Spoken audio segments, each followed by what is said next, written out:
Hello, and welcome to this week's Birth and Baby Talk. I'm Leanne Palmerston. I'm one of the owners at Hamilton Family Doulas.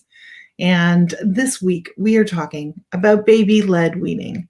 If you've never heard of that, then let me explain. It is a way of introducing solid foods to your new eating baby, your baby of approximately 6 months old.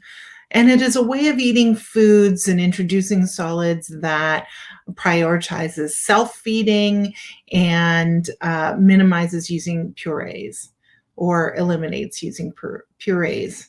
Typically, folks who practice baby-led weaning use whole foods, foods that are maybe minimally prepared, or using foods that have less preparation involved in them.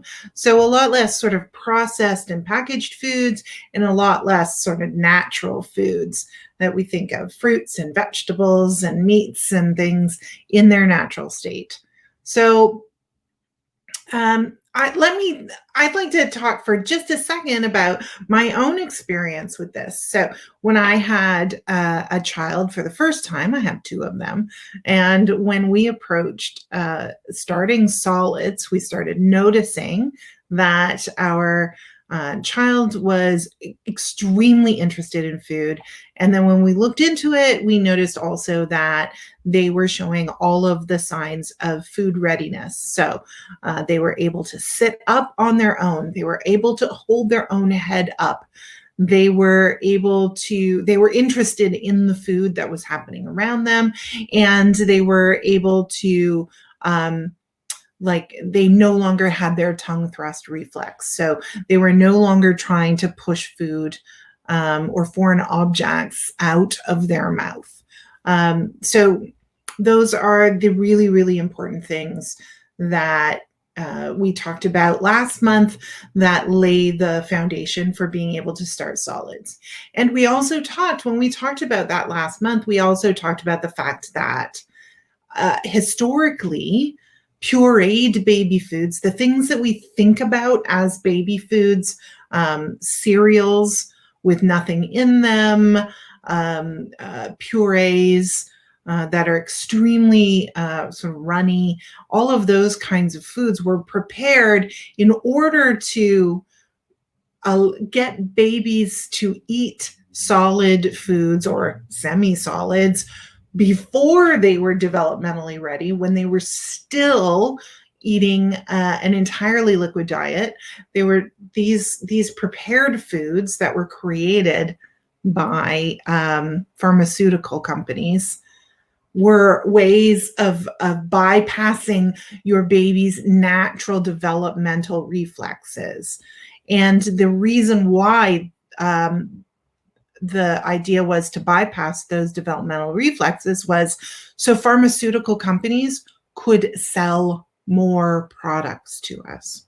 So the reason why you think of a jar of Gerber's baby food is because they did an incredibly good you think of that when you think of baby food is because companies like Johnson & Johnson, et cetera, did an incredibly good job of fooling the world into thinking that the babies should be eating that food. And now we assume that that's what babies should be eating. But it's not correct. Babies, when developmentally ready, can eat pretty much the same foods you and I can eat, with a few exceptions. And when we first started foods and we offered some whole food to our then brand new 6-month-old baby, what we found was we felt like it was certainly cheaper and easier for us to give our child versions of what we were eating. And at that time, we would just sort of mash soft food up and offer that because we believed that babies are supposed to eat puree style food. So we would just mash it with a fork and offer it, but we were offering what we were eating. But we also discovered we weren't eating a really great diet. And so starting table foods with our first child led us to starting to eat better overall, which is a really nice side effect of introducing solids to your baby when you take a whole family approach to the food that you're offering. So baby-led weaning, when we take regular food and give it to babies in forms that is safe for those babies, it leads to actually some really great benefits. And I've got some notes here that I'm going to refer to. So some of those benefits are incredibly important, like independence. It helps to foster independence for your child, so your child is able to take and put food into their mouth and feed themselves, which is fantastic. And I'm sure if you've got a baby who's in that sort of 3 to 5 month zone and you're thinking about starting solids soon, then you're probably going to really enjoy some of that independence so that you can get a little more hands off with your baby. And this, of course, is part of a whole greater movement towards independence for your little one over their whole first year. So that's a really great benefit of baby-led weaning. Another one is better dexterity. So if babies are the ones who are grabbing for food and putting it in their mouth, they're developing all of that small motor skills and large motor skills. So fine motor skills in there, developing a pincer grasp, and large motor skills for like reaching, grabbing, and being able to move food to their mouth. Those things are really fantastic.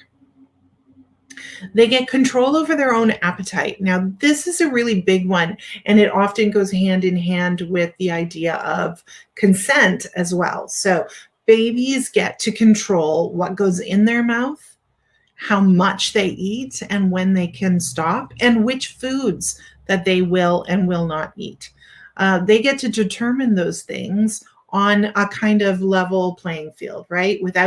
Without prejudice, as it were, in a legal sense. So they get to determine that. And when they determine that, that is part of that foundational idea of consent, that we're teaching babies that they have a right to control those things, and they have a right for other people to gain their consent in terms of what goes in their bodies. That is a very important foundational idea. That it's actually one of the benefits of baby-led weaning is that it can be a lot easier than other feeding methods because you don't have to buy special foods. And by that I mean, if you already eat a diet full of a variety of lower processed foods, and I'm not judging, I love a frozen lasagna and a, supermarket deli chicken meal as much as the next person. I have a special fondness for Dr. Oetker's fungi pizzas, and I eat them a couple of times a month. So I am not throwing shade at anyone here, but if you do eat a diet that has a fair bit of variety, that does have the presence of regularly cooked real vegetables, ones that don't necessarily come in a packet with sauces and things added to them, then you are going to be doing great in terms of having an easy introduction to foods, because you can take all the foods that you're eating and also offer them to your baby. And of course, as your baby gets better at eating, they can also incorporate some of those prepared foods that you love and that you need to use for your lifestyle, if that's so for you. And that's fine. There's some caveats to that, where you want to maybe be a little mindful of the amount of sodium and sugar that can be present in a lot of packaged foods when you're giving them to your child, because your child is a lot smaller than you are, and their body, when you give the same amounts, a few tablespoons, say, of a prepared lasagna to your baby, proportionally, they're getting a lot more sodium in that meal than you would be getting. And that's a little harder on their bodies and not necessarily optimal. But again, I'm not throwing shade because, if a couple times a month you rely on a few of those sorts of very heavily processed foods, that's fine. Your baby is not going to suffer long-term permanent damage because you did that. But again, if you eat a variety of foods, this can be an easy way to give those foods to your baby, and you're not making multiple meals for people. And you're not using all kinds of tools and things. You don't need to go out and buy a baby food puree machine to puree down foods. You don't need to go buy special jars or packets of food. You do not need to go buy boxes of baby cereal and special baby cookies and things, which, if you look at the cost comparison between similarly, other foods, like, it's incredibly expensive to buy those baby foods. I always say, the minute you say it's for a baby or a wedding, everything goes up 10 times in price, right? So it is potentially a lot cheaper and a lot simpler to merely give your baby the same sorts of foods that you're eating. There is an emphasis too on family meals. So because you're offering foods to your baby and offering foods that your entire family is enjoying, there is more of an emphasis on an entire family eating the same general meal. And less of an emphasis on, there's kid food time and then adult food time. And I'm not, if you want to do a little adult meal late in the evening, that's cool. But, and then, eat far more complex foods or special foods or foods that are not appropriate for babies, do that.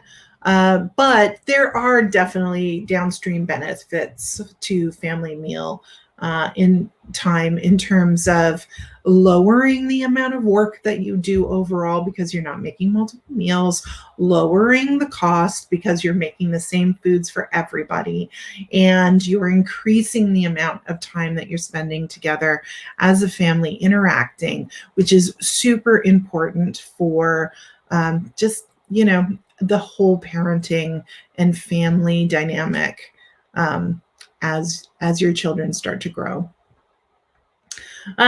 And it potentially prevents food-related problems like picky eating and food avoidance.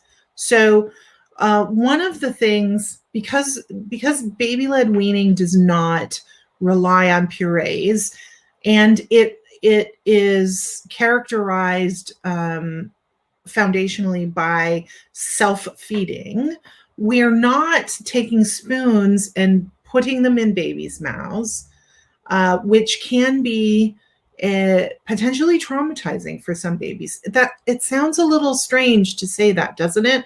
But the sort of forcing food into someone else's mouth can be overwhelming for those babies. And if you have a baby who has maybe some sensory processing issues, then that again, or some underlying sort of anxiety or nervousness. If you have a baby who's a little more of an orchid baby than a dandelion baby, then those babies might actually really dislike being fed.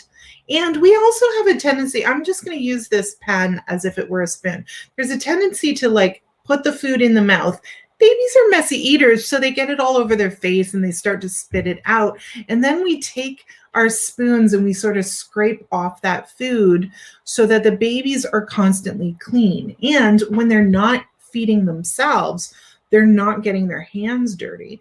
So those two things, like that spoon feeding, and so that sort of low-key forcing food into a baby's mouth, and that cleaning up process that we're constantly doing, and the not offering opportunities for baby to get really messy with food, those things can lead to further sensory issues, further pickiness, because babies start to refuse foods, or they start to really dislike, like if they ever have an opportunity to eat foods, like, like think about a cake smash, right? Cake smash photos and cake smashes at babies' first year parties are really popular. But some babies really hate the idea of touching the cake or getting the food all over their face, which, for parents, that's a bit of a letdown. But if we have groomed the baby to never, ever be dirty while eating,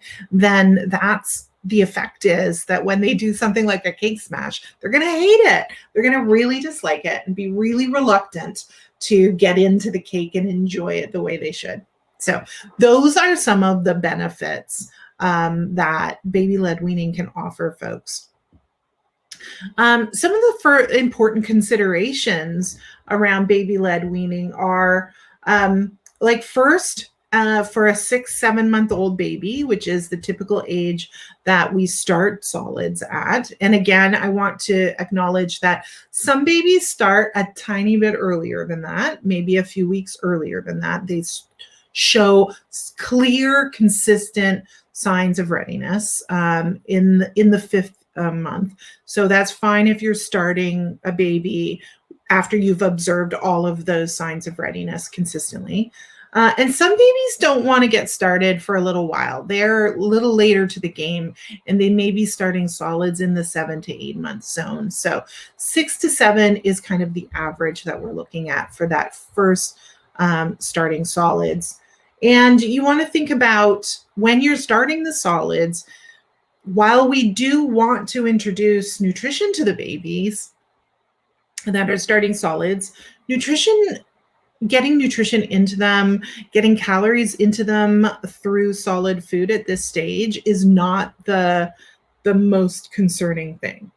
The most important thing is exposure to foods and the initiation of that developmentally appropriate exploration of foods and food-related skills, such as developing the pincer grasp, being able to grab things with your fingertips like that, being able to manipulate your fingers to grab food, being able to palm food, so grabbing with your whole hand, and of course moving, being able to grab things and move them to the baby's face. Those are the things that are really, really important. So we think about, in terms of how much breast milk and formula they're getting throughout the day, we want to keep those levels the same as they were right before solids were being introduced. We also want to be mindful that we want to allow those babies to determine how much food that they want to take in across the whole day. So in terms of their bottles and their breastfeeding sessions, we want the amounts and the frequency to not differ from the way it was before we started solids, so the week before, let's say.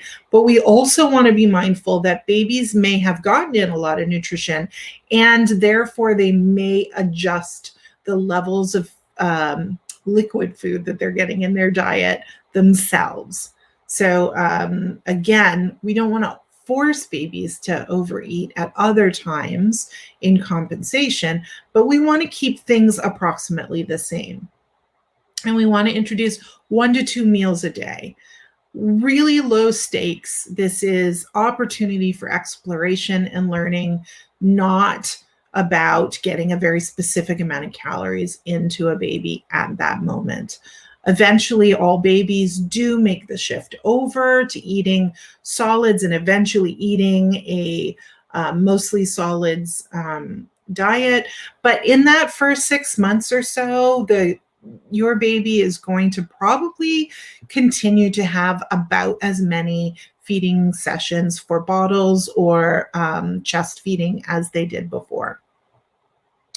We want to make sure that when we have like the high chair that we use, we don't want one of the ones that recline back. So we don't want babies like leaning back like this. They really need to be sitting upright, and they should have a foot rest or a kick plate on the high chair. Now, if you have one of those, I think they're called Antelope IKEA chairs. I love them. They're incredibly simple. They have a fairly small profile. They're modern looking for the family who wants to incorporate a more modern, sleek looking design into their home. And like they're inexpensive. So that's always a nice thing. They do not come with foot plates. So one thing that like people do make aftermarket ones that I do highly recommend. And you can usually find them either on, you might get lucky and have someone in your general local area through Facebook Marketplace is a great place to look locally.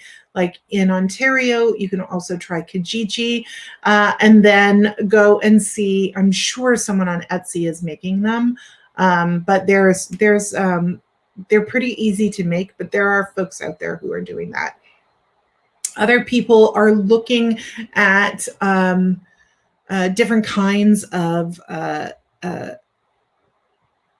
high chairs that they're looking at, and a lot of people are looking towards things closer to those, a combination of seat and like learning tower setup. So you can explore those things to see what fits in your budget, what fits in the space that you have, and your potential goals for multitasking with that particular piece of baby furniture.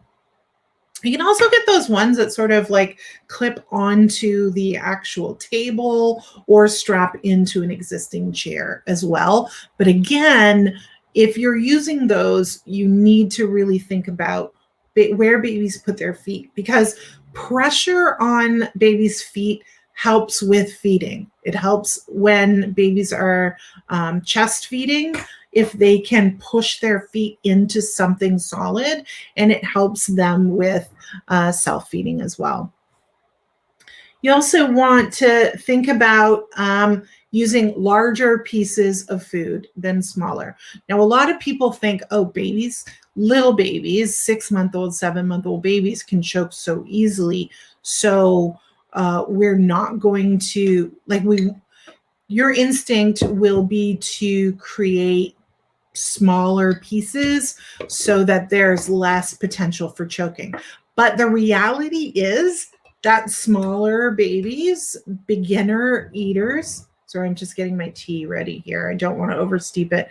Beginner eaters actually need really big pieces of food because what they're going to be doing is kind of like, well, they don't have really great pincer grasps to start off with. So they want to grab onto a big piece of food and move it to their mouth, where they will then sort of mash it. So let's imagine you make wedge fries out of, like baked wedges out of sweet potatoes. Those are a nice, simple, easy thing you can do for your little new eater, or quartering carrots lengthwise, creating long pieces of carrot or half carrots that are then roasted.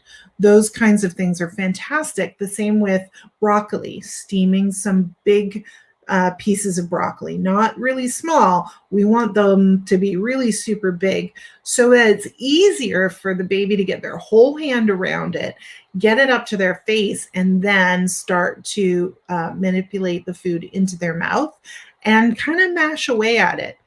Also, don't be worried that your baby does or does not have teeth. It's developmentally appropriate for babies to sort of gum away at their food and kind of suck on it. Another really awesome big kind of first food is like ribs. So, when you get ribs, if you take most of the meat off and there's just a couple of bits of shreds and stuff at the end of the rib where the cartilage is, Make sure any sort of loose-ish bits of cartilage and stuff are off the rib. But those are great because your baby can then hold that in their hand and then kind of suck and gnaw at the bone and at the bits of meat that are on the bone. And really, they're not really going to be like chewing off pieces of meat and then chewing it in their mouth and then swallowing that chewed meat. Really, what they're doing is going to be kind of sucking all the nutrients out of the meat. So, it'll be like when, you'll have this nice sort of reddish brown sort of piece of meat that's been cooked to a soft consistency, and then they suck on it for a little bit and it'll kind of go gray because they'll suck all of the nutrients out of it. And introducing foods like that to your baby is important because they need things like iron in their diet. So they really do need to start foods. You can also do things like using certain kinds of pureed foods or very, very soft foods and putting it on others. So you can take a bit of, say, a roasted carrot, which has like a medium soft consistency, and you could potentially maybe take some beef liver, puree that into a pate, which is a really popular food item for a lot of different foodways. And then you can take some of that puree and smear it onto the carrot so that the baby is getting some iron in their diet while they're also getting the nutrients from the carrot. So there's lots of ways to approach that, but the idea being that bigger is better. And baby-led weaning, because it focuses on self-feeding, doesn't mean that you're never going to use spoons and baby forks and things, and that you're never going to assist your baby to eat. But one really awesome way of doing it is having two baby sort of spoon forks. Those the baby sporks. Love those. But having two of them, and then what you do is you scoop a little bit of the food onto the baby spoon, hand it to the baby, allow the baby to grab it and get it into their mouth and sort of suck off the food while you're using the second one to put some food onto the spoon.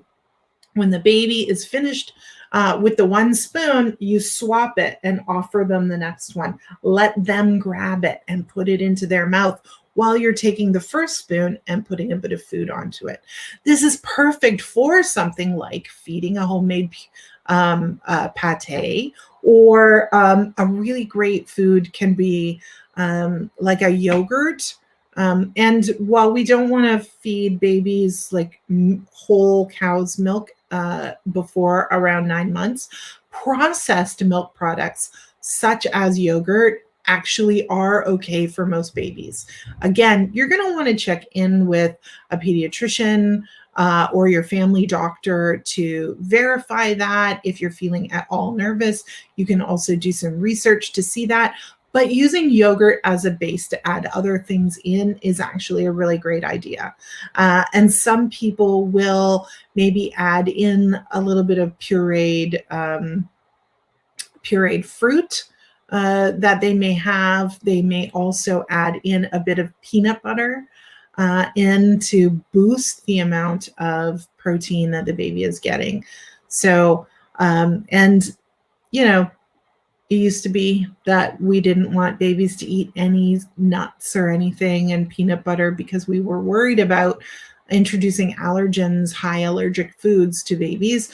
But we've actually found that it's super important to introduce some of those foods right away with babies so their body becomes used to them and is able to process those foods. We've found that delaying the foods until after a year can sometimes actually lead to allergic reactions. So that's one thing to consider. You also want to keep your emotional reaction to your baby low while you're offering foods. So let's imagine that you have sort of semi-steamed some broccoli and you've roasted some carrots, and you have like a super simple thing might be some eggs. You might have cooked some eggs and made like just a little quiche, or not quiche, omelet, right? And then cut the pieces of omelet into thick strips so that the baby can potentially grab it, move it to their mouth, and start to sort of munch on it and mash it up. So let's imagine that you've offered that. And the baby is looking at the broccoli like they're trying to hold it in the air. They're looking at it like they're not sure about this thing. They're not sure about attempting to eat this. Don't sort of put on the cheerleading act for the baby. Don't be like, oh, come on, give it a try. It's broccoli. Yummy. That puts a lot of pressure on babies. What we really want to do is say, oh, broccoli. This is a really good food. Would you like to try the broccoli? Would you like to put that in your mouth? Would you like to eat a bite of broccoli? And then, like just do low key, like interested, positive. But if the baby ultimately decides that they don't want to do it, they don't want to try the broccoli today, don't be pressuring them. And don't show disappointment, like, oh, just one bite for mommy. Because again, those are pressure tactics that over time can actually boomerang and cause babies to have aversions to eating scenarios and foods. And the other thing is, when babies feed themselves, they will gag and have some light choking sometimes, because they might, grab that bit of sweet potato, put it in their mouth, and bite off or gum off, like chomp off too big a piece. And that gets down into their windpipe a little, and they go. And that is okay for that to happen. You want to be present and watchful, but not overbearing during this feeding process, so that you can make sure that when there's a legitimate choking episode that you are able to respond quickly. But if your baby starts gagging because they ate a big piece of something and it's kind of tickling the back of their throat a little bit, which causes most people to gag, but babies have a much more sensitive gag reflex, which will sort of soften down over time. So what you want to do is model for the baby how to push the food forward in their mouth to stop that gagging or to spit it out. And so you can go, no, push it out, push out the food, and the baby will then have an easier time of it. Let's see. But also with regards to like not low emotional response, if the baby starts to gag, don't get upset. Don't overreact. You don't want the baby to think I'm in danger, and you don't want to startle the baby, which could potentially cause them to, make movements or breathe in such a way that could actually really lodge a piece of food deeper in their throat and become much more dangerous, right? We want to just try to model and try to teach babies to spit food out or to push it forward with their tongues. And we want everyone to stay nice and calm, because gagging will happen. We also want to allow messiness. And of course, you need to prepare for messiness. So a lot of parents who follow plans, eating plans like this, will, they may feed their babies in just a diaper, and then you go from dinner to a bath immediately after. They may feed them in just like a sleeper, for the younger babies. So that way, right after dinner, that sleeper can come, or right after lunch, that sleeper can come straight off and into the wash, and then you have a clean baby underneath. You also want to maximize baby trying to clean themselves. So a lot of families will also have like kind of like, like a big cup. The kind of cups that you get like on vacation or something with, the logo for a resort on it or something, or a reusable cup from a fast food place.